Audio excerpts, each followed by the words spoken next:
Buenos días, gente. Entonces, vean, la idea es que vamos a ver lo que sería la práctica de proporciones definidas, que es la práctica de la próxima semana. Ahora, para esta práctica, ujú, en principio ustedes ya conocen todo lo que es el contenido teórico, pero igual, veamos rápidamente qué ocupo que recuerden para poder entender esta práctica. ¿Ok? Igual, esto es como un repaso. ¿Ok? La teoría que lo hizo profe de teoría, pues es lo que más debería conocer.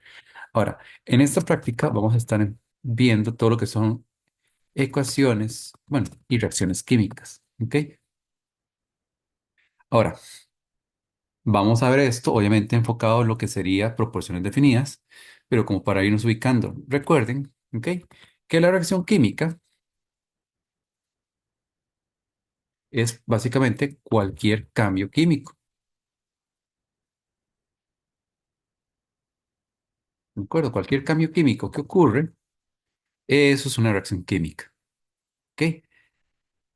La ecuación química, en cambio, es la representación escrita.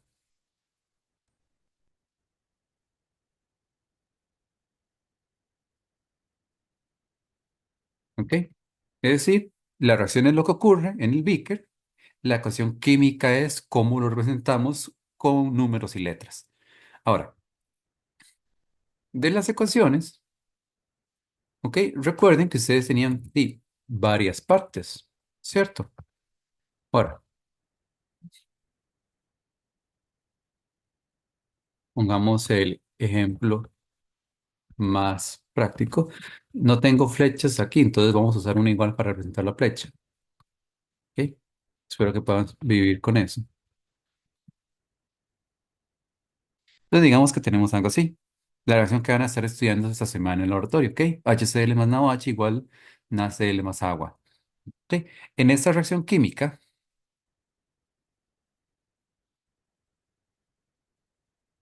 ¿ok? Recuerden que lo que está a este lado, ¿ok? Típicamente lo que se opone a la dirección de la flecha, esos son los reactivos, ¿ok? También les dicen a veces reactantes, ¿ok? Mientras que lo que está al este otro lado, ¿ok? Básicamente aquello a lo que está apuntando la flecha, esos son los productos. ¿Ok? Nada muy nuevo por ahí. Ahora, recuerden que la flecha, como tal, ¿ok? Lo que representa es el cambio químico.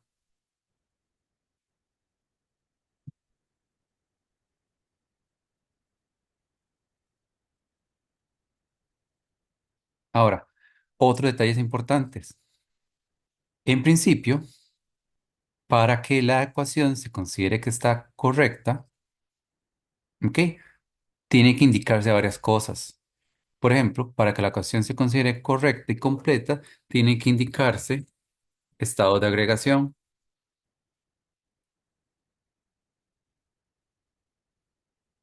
¿ok? Que es lo que estamos indicando ahí entre paréntesis a la par de cada sustancia. ¿Ok? Que si es sólido, que si es líquido, que si es gaseoso, que si es acuoso, ¿de acuerdo? Todo eso tiene que indicarse a la par de cada sustancia, ¿ok? Se tiene que indicar para cada sustancia en cuál estado de la materia se encuentra. También tenemos que indicar, o más bien tenemos que poner la ecuación balanceada, ¿ok? Las ecuaciones químicas tienen que estar balanceadas para que respeten el principio de conservación de materia. ¿Ok? Ahora, esta que está aquí es bastante sencilla porque usted nada más la escribe que balanceada, pero cuando no lo esté, pues tiene que balancearla. Ahora, vean que acabamos de mencionar eso, ¿ok? Principio de conservación de materia o de masa, ¿ok?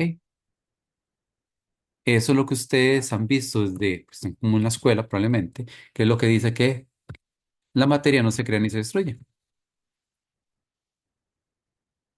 solo se transforma. ¿Ok? Ese es el principio que rige el balanceo químico. ¿Qué es lo que significa eso? Di que el número de átomos totales que está de un lado de la flecha tiene que ser igual al número total de átomos que está al otro lado de la flecha. ¿Ok? Es decir, si tengo un átomo de, si tengo dos átomos de hidrógeno, significa que al otro lado, en algún lado, tengo que tener dos átomos de hidrógeno. ¿Ok? Para que eso se considere que está balanceado. ¿Ok? Si tengo por ahí un átomo de sodio, en algún lado tengo que tener un átomo de sodio. ¿Ok? Eso es lo que representa que esté balanceado. ¿Ok? Que todos los átomos que entraron al sistema salieron del sistema. Obviamente eso es una representación muy simplista de lo que está pasando realmente, pero funciona. ¿Ok? Y eso es lo que ustedes tienen que procurar a la hora de balancear. ¿Ok? Otros principios que ocupan conocer. ¿Ok? El principio de proporciones definidas. ¿Ok? Que es lo que usted va a estudiar esta semana particular. ¿Qué le dice a ustedes proporciones definidas? Proporciones definidas le dice a usted, en principio, que al formar un compuesto, ¿ok? Al formar un compuesto, los elementos involucrados se combinan en proporciones definidas. ¿Ok? Específicamente, proporciones que son conocidas, ¿ok? Invariables, ¿ok? Típicamente pequeñas. ¿Ok? A eso nos referimos cuando hablamos de proporciones definidas, ¿ok? Proporciones que usted conoce, que siempre son las mismas para cada compuesto y típicamente son pequeñas entre ellas, ¿ok? Por ejemplo, cuando se está haciendo agua, fijo, por eso se lo explicaron, pero en teoría, pero es un ejemplo bastante sencillo. Cuando usted hace agua, siempre se combinan dos átomos de hidrógeno con un átomo de oxígeno, ¿ven? Cuando usted está haciendo, por ejemplo, glucosa, siempre se combinan para hacer una molécula de glucosa, 6 átomos de carbono, 12 átomos de hidrógeno, 6 átomos de oxígeno, ¿ok? Es una proporción entre esos átomos que es invariable. Siempre que sea glucosa, es esta proporción. Siempre que sea agua, es esta proporción. Nosotros conocemos ahora esa proporción. Esa proporción nunca cambia. ¿Ven? A eso es lo que nos referimos con proporciones definidas. ¿Ven? Hay que tener cuidado de no confundirlos así con lo que conocemos como proporciones múltiples. ¿Ok? ¿Qué me dice a mí proporciones múltiples? ¿Ok? Que al formar distintos compuestos,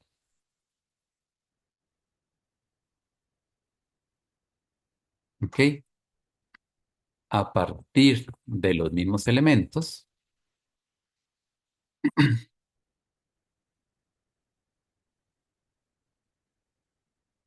¿ok? Estos se combinan en proporciones diferentes.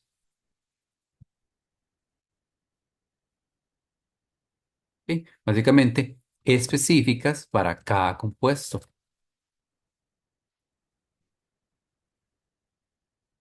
¿Ok? Entonces, probablemente el ejemplo que le explicaron a usted, agua y peróxido de hidrógeno, agua oxigenada.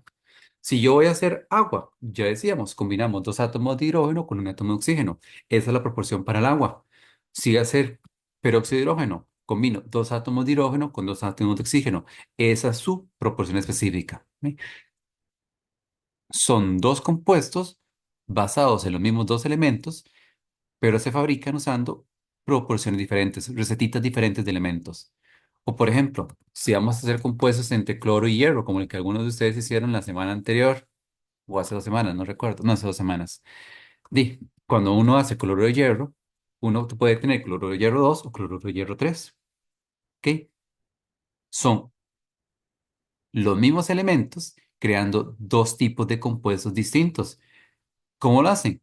Combinando proporciones diferentes. ¿Ok? Eso es lo que me dice a mí proporciones múltiples. Pero bueno, Esa es la teoría como general.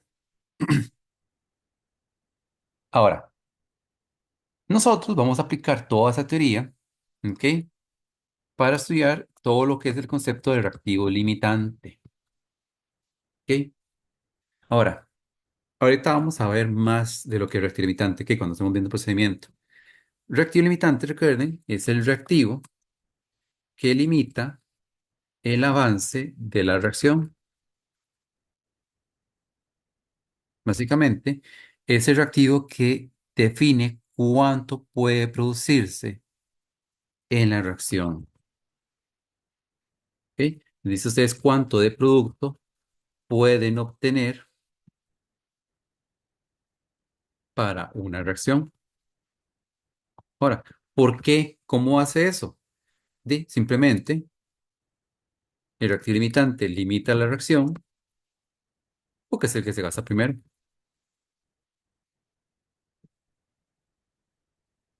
¿Ven? Como es el que se gasta primero, si no hay más reactivo de este, ya no puede seguir fabricándose más compuestos. ¿De acuerdo? Pero esa es la parte importante. Es el que se gasta primero. No es el que está en menor cantidad, es el que se gasta primero. ¿Ok? Ahora, ahorita vamos a seguir un poco más con esa idea, ¿ok? Por el momento, veamos específicamente qué es lo que ocupo que hagan esta semana, ¿ok? Para ver lo que son los cálculos, ¿ok? Y el resto de la teoría de reacción limitante, ¿ok? Como para que no estén tan perdidos. Ahora, importante, precisamente para aquellos que tienen niveles de atención bastante limitados, ¿ok? Esta semana vamos a trabajar por lado de mesa, ¿ok? Es decir, todas las personas de la mesa van a estar trabajando juntas haciendo la práctica, ¿ok? Ahora, como es por lado de mesa, significa que una parte de la mesa va a estar haciendo la parte A y otra va a estar haciendo la parte B, ¿ok? Eso es lo que queremos decir con trabajar por la mesa, ¿ok? Ambas partes del experimento, ¿ok?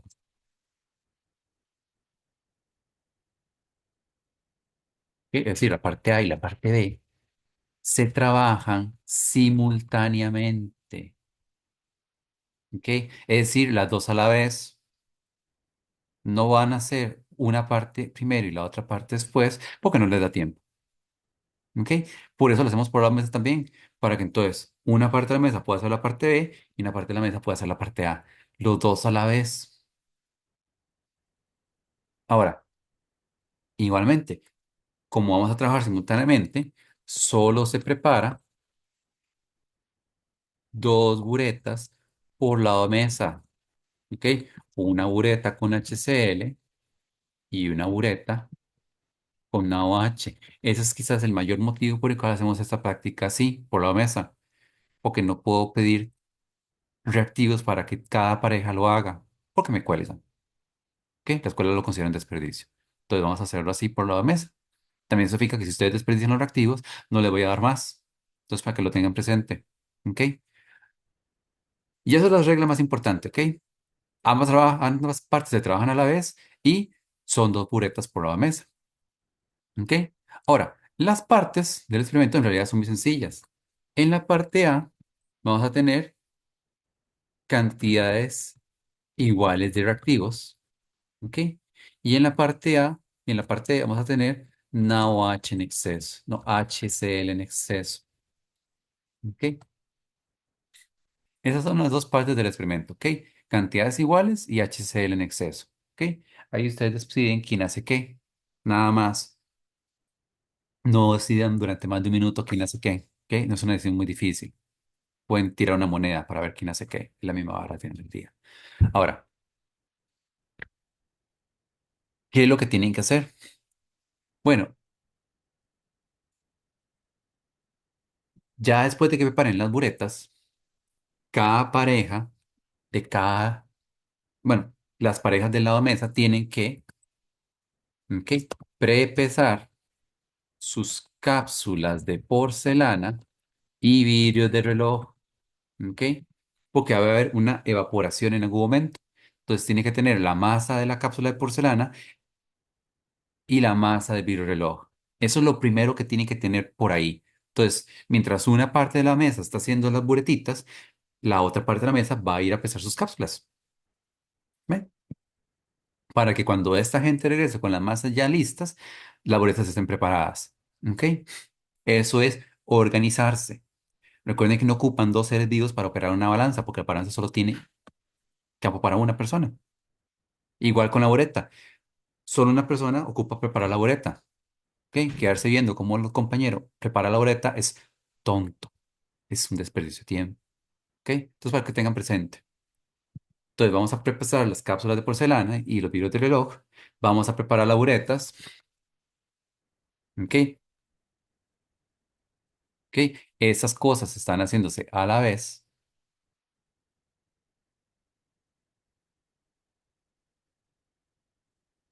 Y bueno, ya que eso esté listo, ¿qué hacemos? Bueno, muy sencillo. Vamos a tener las buretas de NaCl y NaOH. ¿Ok? Entonces, una bureta es de HCl, ¿ok? La otra bureta es de NaOH. Entonces, los que hacen la parte A, nada más le echan iguales cantidades de reactivo a la cápsula porcelana. Le echan 10 de HCl, 10 de NaOH. Por eso son cantidades iguales. Los que hacen la parte B simplemente agregan 10 de NaOH y 12,5 o 12 creo que eran de HCl. Eran 12 de HCl. ¿Ok? Lo más importante es que sepan, ¿de acuerdo? Anoten el volumen exacto que agregaron. ¿Ok? De nada les sirve agregar un cierto volumen de la uretra si no tuvieron la perspicacia de anotar cuánto agregaron. ¿Ok? Lo importante es que agreguen ese volumen. No tienen que estresarse tanto porque sean 10,00. Si lo logran hacer 10,00 y genial. Pero si se le fueron 10,1, no importa, usted sabe que es 10,1. Usted sabe que es 9,90. Usted sabe que es 10,20. Eso es lo importante. Que usted sepa cuánto volumen exactamente pusieron con la bureta. ¿Ok? Entonces, no solamente agregarlo, es fijarse cuánto agregaron y apuntarlo en la libreta para que después puedan trabajar con eso. ¿Ok? De una vez les digo, también, si echan a perder alguna de las dos partes del experimento, se jodieron, no lo van a repetir. Y el que pesque repitiéndolo sin permiso, les voy a poner un cero ese día, por no hacer caso.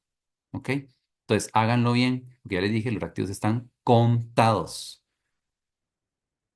Entonces, quedan debidamente advertidos. ¿Ok? Tienen que agregarlo bien, tienen que hacerlo bien. Si lo echan a perder por X o Y motivo, se jodieron, van a ver qué hacen en el reporte. ¿Ok? Es una práctica cuantitativa, es una práctica donde tenemos que tener cuidado con lo que estamos haciendo, ¿ok? Porque las cosas son exactas, ¿ok? Eso implica trabajar bien. Pero bueno, más allá de eso, ¿está bien? Todavía tenía mi cápsula prepersada, ¿ok? Si soy la parte A, agrego 10 y 10. Si soy la parte B, agrego 2 HCl y 10 NaOH, ¿ok? Esa es la primera parte de lo que tengo que hacer. Ya después de eso, proceden a evaporar. Ahora, van a evaporar con mechero, ¿ok? ¿Por qué con mechero? Porque es la técnica que saben usar y quiero ver que la saben aplicar, ¿ok? Para eso aprendieron a hacerla, ¿ok? Entonces lo que van a hacer es simplemente, cada pareja se monta su sistema de calentamiento, ¿ok? Entonces, una pareja o una parte de la mesa, pues monta un sistema de calentamiento para la parte A y un sistema de calentamiento para la parte B. Entonces pone ahí su cápsula A en un lado, su cápsula B en el otro, ¿de acuerdo? Entonces tienen ahí su mechero, tienen ahí su mechero. Ambas cápsulas se llevan a sequedad, ¿ok? ¿De acuerdo? Ahora, recuerden que Si empieza a salpicar, le ponen el virolelo encima.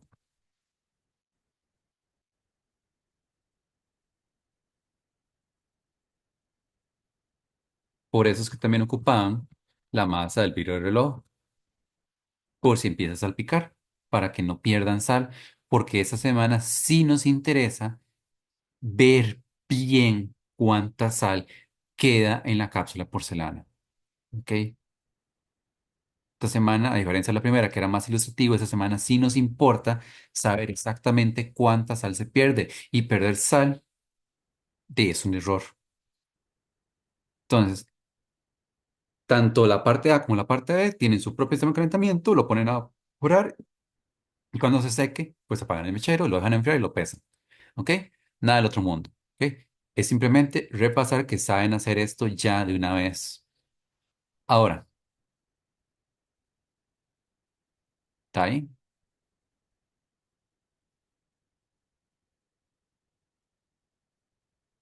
Detalles.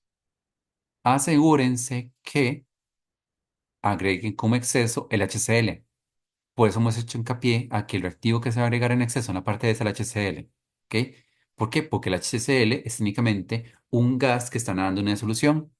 Si usted lo calienta aquí con el mechero, ¿ok? Si todavía queda HCl porque se le cargó en exceso, ¿qué va a pasar? Simplemente el gas escapa y se va a la atmósfera. ¿De acuerdo? Por eso nos interesa que el reactivo en exceso sea el HCl, ¿ok? Para que cuando calienten aquí al final se vaya a la atmósfera y no quede ningún residuo en la cápsula. Que lo único que quieren que quede como residuo en la cápsula es la sal. Si ustedes se equivocan y agregan el otro reactivo en exceso, o sea, el NaOH, si usted ve su cuadro constante va a ver que el NaOH es un sólido a temperatura ambiente. Si usted lo calienta con el mechero y agregó NaOH en exceso, el NaOH va a quedar ahí con la sal y va a darles un error y va a echarles a perder el experimento.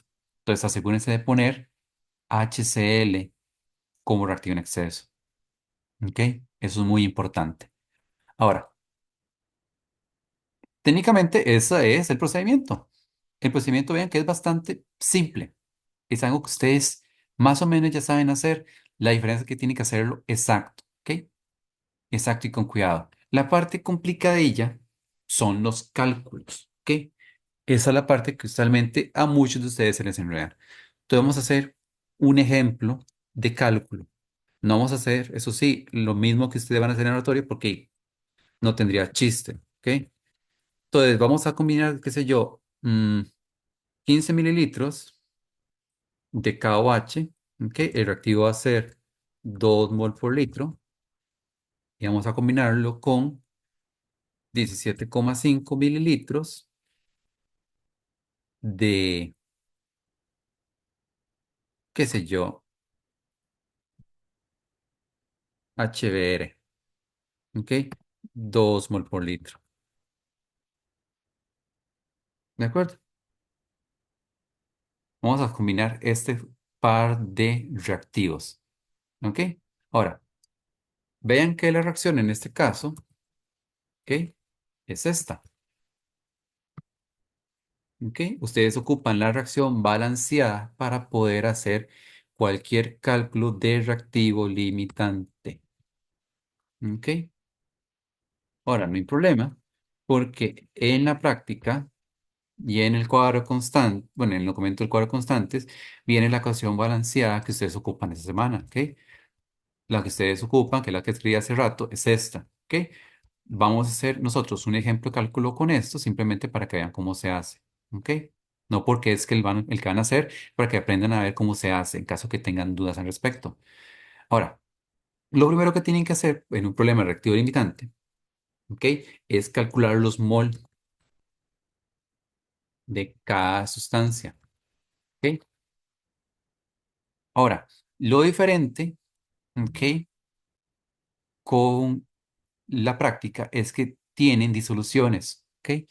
Esa es la parte como distinta, porque todavía técnicamente no lo han visto. A veces se lo mencionan, pero técnicamente no lo han visto. ¿Ok?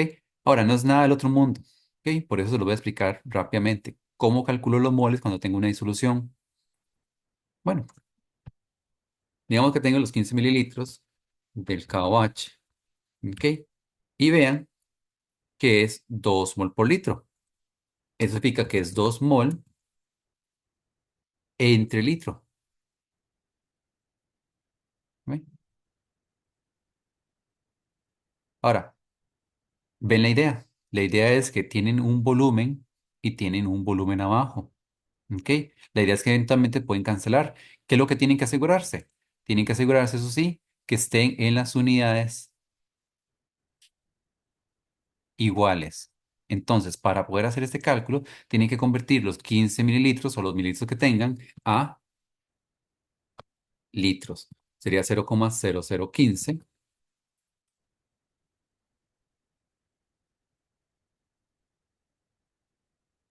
0,15. Ujú. Entonces, convierten el volumen a litros, ¿ok? Para que puedan entonces, ven, cancelar acá.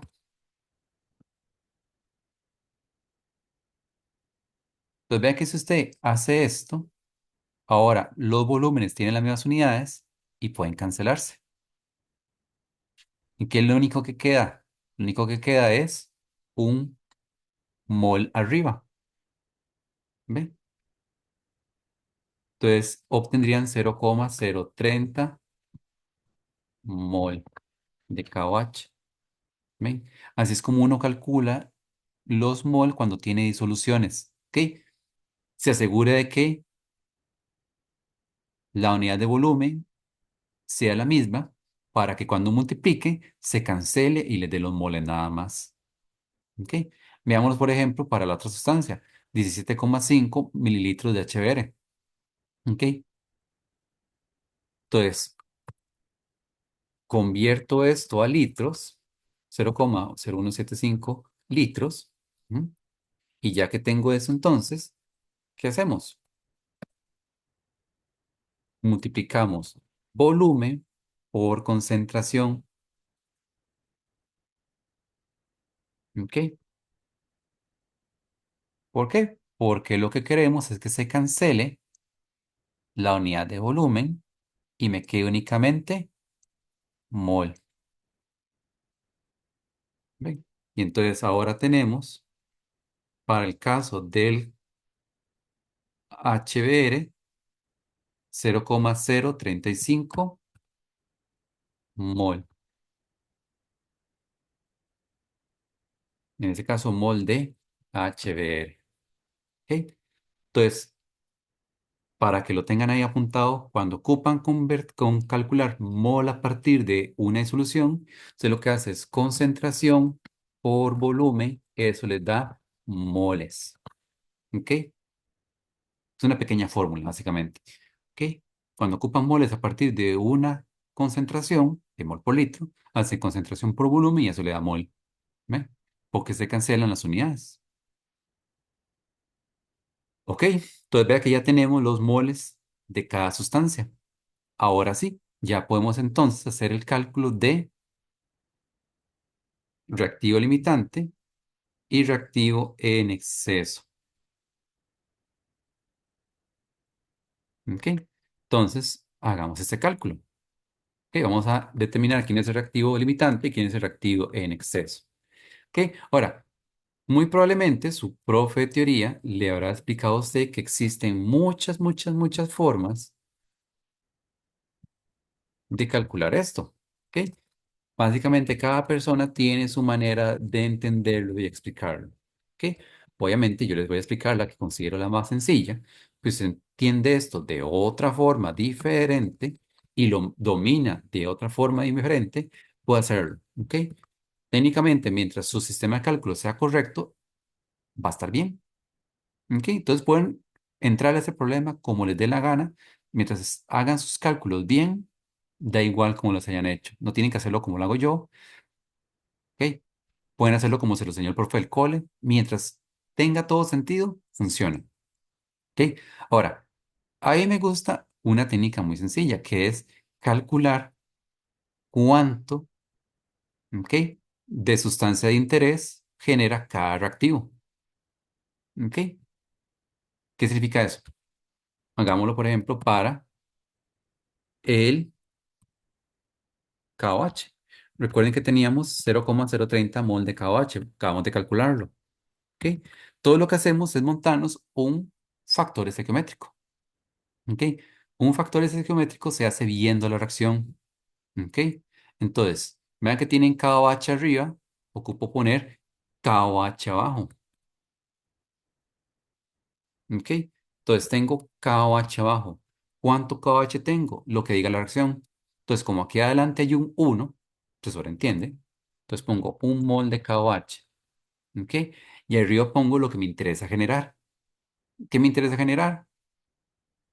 En este caso, lo que me interesa es el KBr. ¿Por qué? Porque es lo que queda en la cápsula. Sí, esto debería decir sólido, para que lo veo bien. Bueno, no, eso sí está bien. Lo que queda en la cápsula es KBr. ¿Ok? Entonces, a mí me interesa producir KBr. Entonces, lo que pongo es cuánto KBr se genera. ¿Cuánto se genera? Lo que diga la reacción. Vean que delante del KBr hay un 1. Entonces, pongo un mol de KBr. ¿Ven? Entonces, ustedes siempre escriben esta relación con base en la sustancia que les interesa generar. ¿Ok? En este caso nos interesa el KBr porque el agua se evapora. ¿Ven? Y entonces cuando hacen esto, vean que la idea es que el KOH mata el KOH y que les queda únicamente KBr. Entonces, vean que a partir de esto deducen que,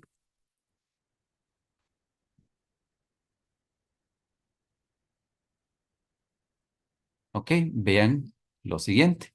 ¿Qué es lo que acabamos de hacer? Acabamos de calcular cuánto KBr se genera si se consume todo el KOH. ¿Ok? Si se consume todo el KOH, se generan únicamente 0,030 mol de KBr. ¿Ok? Ese es un cálculo. Ahora hagámoslo para la otra sustancia.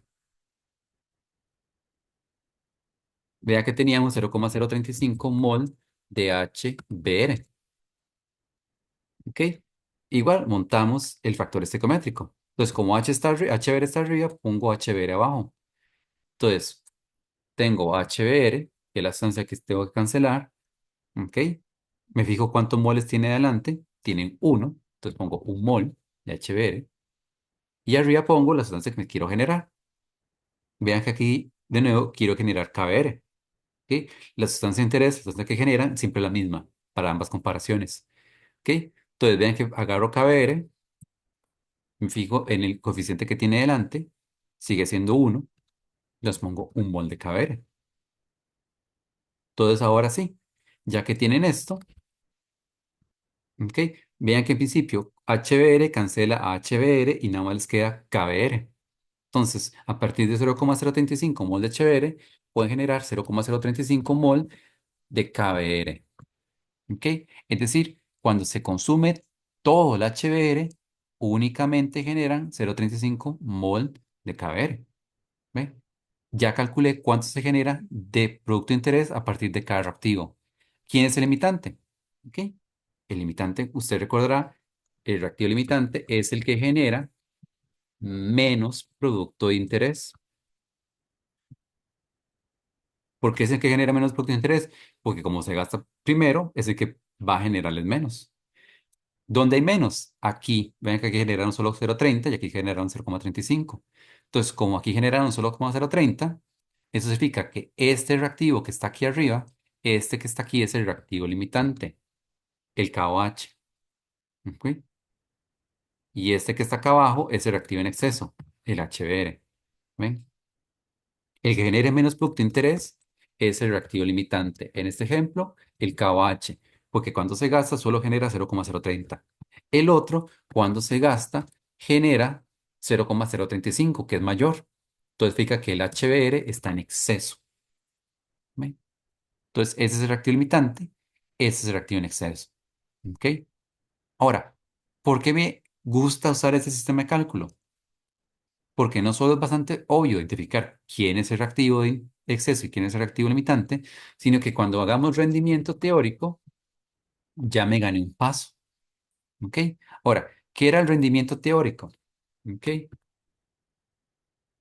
El rendimiento teórico es cuánto es lo máximo de producto de interés que puedo obtener de la reacción. ¿De acuerdo? En las condiciones actuales, ¿cuánto es lo máximo del producto de interés que puedo obtener en mi reacción?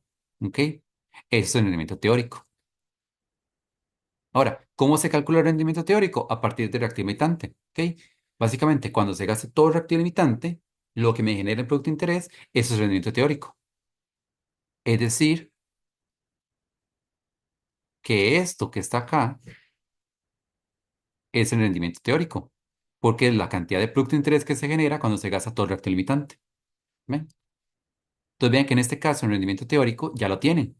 Son 0,030 mol de KBR. ¿Ok? Porque esa es la máxima cantidad de producto que pueden obtener cuando se gasta todo el reactivo limitante. ¿Ok? Por eso me gusta este sistema de cálculo, porque es como más directo. ¿Ok? Ahora, usualmente dejarlo en términos de mol de KBR no le hace mucha gracia a la gente. ¿Ok? Usualmente preferimos convertirlo de una vez a gramos para tener el rendimiento teórico en gramos, entonces hagámoslo en gramos. ¿Ok? Nada más hacen la conversión estequiométrica. ¿Ok? Ahora, ¿cómo se hacía eso? Con la masa molar. La masa molar del KBR serían 39 más 80, 119. Entonces, en principio, 119 gramos de KBR, eso es un mol. ¿Ok? Recuerden que esto se hace con la masa molar, que es un dato que viene ahí en el cuadro de constantes. ¿Ok? También recuerden que cuando hacen conversiones estequiométricas, ¿ok? El numerito importante, va a la par siempre del gramo y a la par del mol siempre ponen un uno. ¿Ok? Así es como montan el factor estequiométrico. Vean que mol mata mol y entonces, ahora sí, ya tenemos gramos de KBR. Y en este caso, los gramos de KBR serían 3,57 gramos de KBR. ¿Ok? Este es mi rendimiento teórico. Esta es la máxima cantidad de KBR que pueden generar a partir de esa combinación que dijimos al inicio, que eran 10 mililitros de KOH y, no, 15 mililitros, bueno, ustedes recuerdan, 15 mililitros de KOH y 17,5 mililitros de HBr. ¿Ok? Muy bien. Ahora, muy bien. ¿Qué hacemos ahora? Ahora, pues, calculemos, bueno, busquemos el rendimiento experimental. ¿Ok? Ahora, rendimiento experimental, esto es cuántos obtuvo de producto realmente.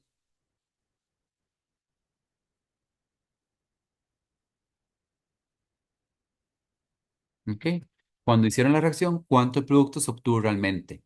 ¿De acuerdo? Es un dato que se obtiene en el lab.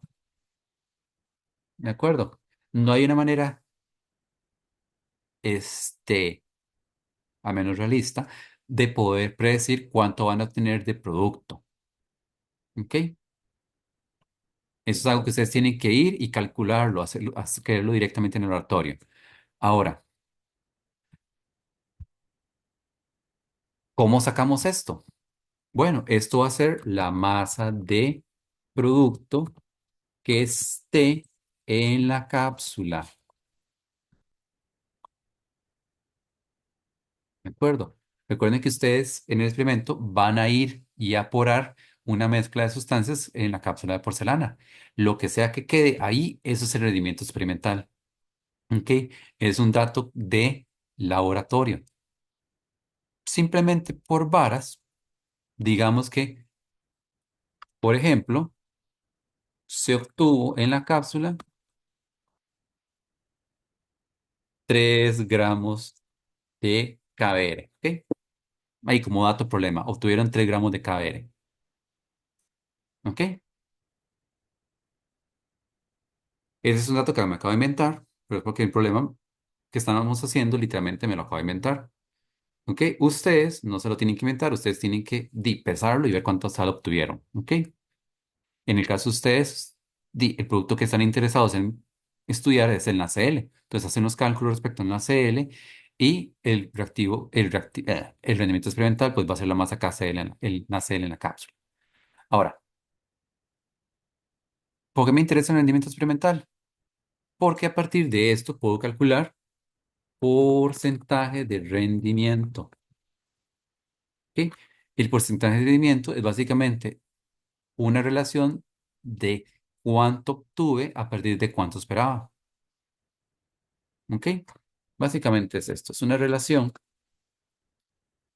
de cuánto obtuve, obviamente de producto, respecto a cuánto esperaba. ¿Ok? Desde el punto de vista de fórmula, el porcentaje de rendimiento se calcula como experimental entre teórico por 100. ¿De acuerdo? Rendimiento experimental entre rendimiento teórico por 100. Así es como calculamos el rendimiento, el porcentaje de rendimiento. Entonces, usando los datos que tenemos para el problema que estamos haciendo, vean que el rendimiento experimental acabo de poner que es 3 gramos. Ujú.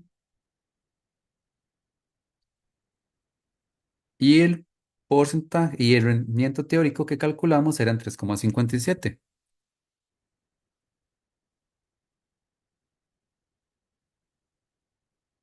Ujú. Y vean que entonces, esto lo multiplican por 100 y ahí tienen su porcentaje de rendimiento. Sería 3 entre 3,57 por 100. Sería 84,0%.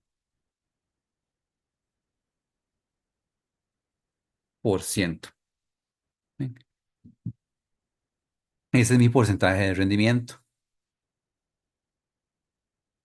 En principio, entre más alto sea, pues mejor me fue.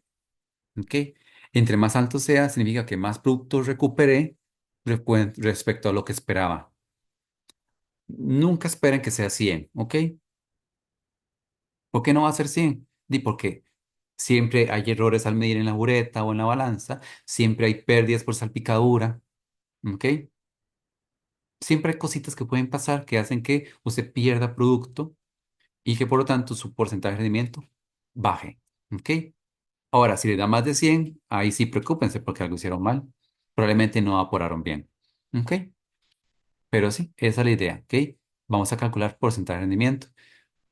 Lo hice en gramos simplemente porque la masa de sal que va a estar en la cápsula van a tenerla en gramos. ¿Ok? Pero técnicamente esto pueden calcularlo en cualquier unidad siempre y cuando las unidades de arriba sean iguales a las unidades de abajo. Entonces puede ser gramos arriba y gramos abajo, pueden ser moles arriba y moles abajo, ¿ok?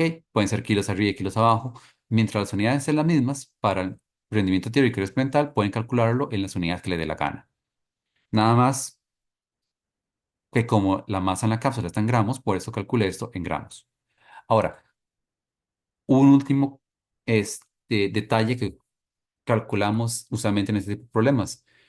La masa de reactivo en exceso que sobra. ¿Ok? Básicamente, ¿cuánto reactivo en exceso me está sobrando? Ahora, para hacer esto, primero hay que calcular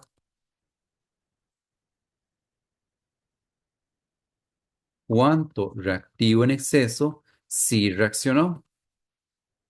¿De acuerdo? Primero ocupo saber cuánto reaccionó para poder saber cuánto sobra. Y eso se hace con el reactivo limitante. ¿Ok? Entonces, recuerden que el reactivo limitante eran 0,030 mol de KOH. Ujú. Ahora, ¿qué es lo que voy a hacer? Voy a convertir este valor de reactivo limitante a su equivalente en reactivo en exceso. ¿Ok? Entonces, monto mi factor estequiométrico. Entonces, veo la reacción. ¿Ok? Veo que delante del KOH hay un 1, entonces pongo un mol de KOH. Ujú. Ahora, veo el reactivo en exceso. Veo la reacción y veo que el HBr tiene delante igual un 1. Entonces pongo un 1 delante. ¿Ve? ¿Qué es lo que representa este factor? Vamos a convertir los moles de KOH en su equivalente que sí reacciona de HBr. Vea que en principio, si hacen esto, se cancelan los mol de KOH y les queda mol de HBr. O sea que cuando reaccionan 0,030 mol de KOH, únicamente reacciona 0,030 mol de HBr.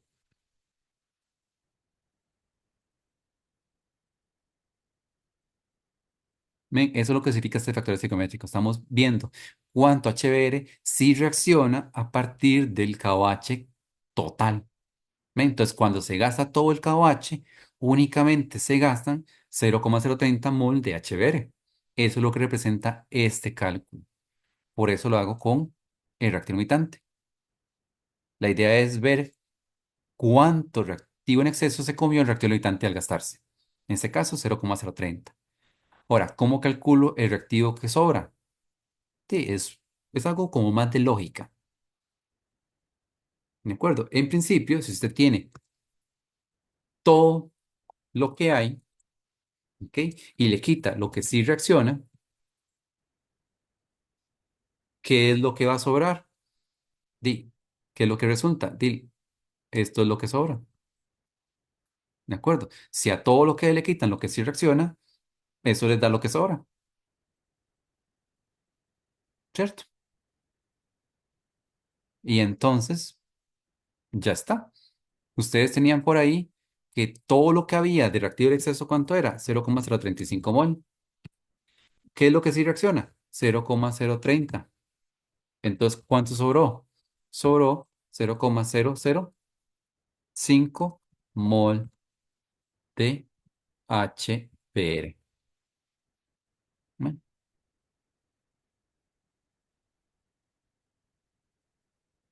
y si quisieran ver esto en términos de masa, pues simplemente lo convierten a gramos. Entonces, en como 0,005 mol de HBr, lo convertimos a gramos usando la masa molar. En este caso sería 81. Entonces tenemos 81 gramos de HBr, eso es un mol. Ujú. Y eso les daría entonces los gramos que sobraron del reactivo en exceso, que en este caso es HBr, que serían 0,041, 0,04, no es 40, 0,040 gramos de HBr. Bueno, esos son el reactivo en exceso que sobra.